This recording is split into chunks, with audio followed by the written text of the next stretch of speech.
Ele sunt tezaurul în care se adună tot ce este mai luminos în tradițiile unui popor, iar găgăuzii respectă cu o deosebită stimă obiceiurile legate de sărbătorile de iarnă. Pe 7 ianuarie de Crăciun, găgăuzii merg cu steaua și capra prin sat, preluând frumoasele tradiții atât de la moldoveni cât și de la bulgarii din Balcani. Cetele de colindători interpretează cântece care vestesc nașterea Domnului și simbolizează un nou început.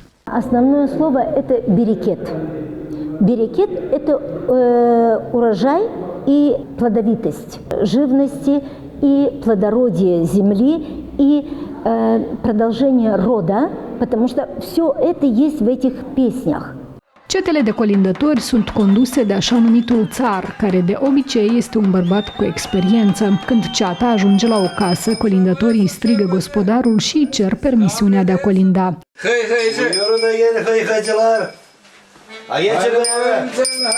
De îndată ce proprietarul casei acordă permisiunea, colindătorii cântă și urează familiei tot binele. Ca răspuns, gospodarul le oferă pâine și vin. După oferirea darurilor, colindătorii merg la următoarea casă. Здесь соединились обычаи и обряды болгарские, которые они совершали эти обычаи и обряды еще на Балканах, и здесь молдавские. Например, на Рождество обходят дома, колядуют и поют колядки на болгарском языке.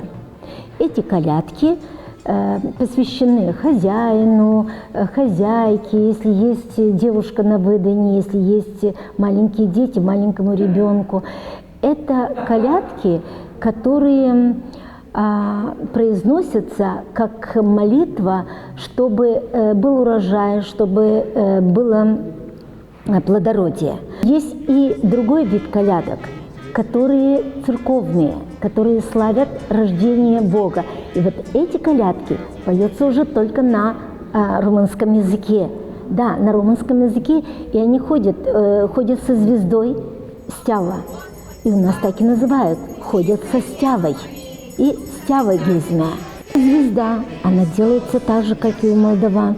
И эти рождественские песни, они заимствованы были у молдаван.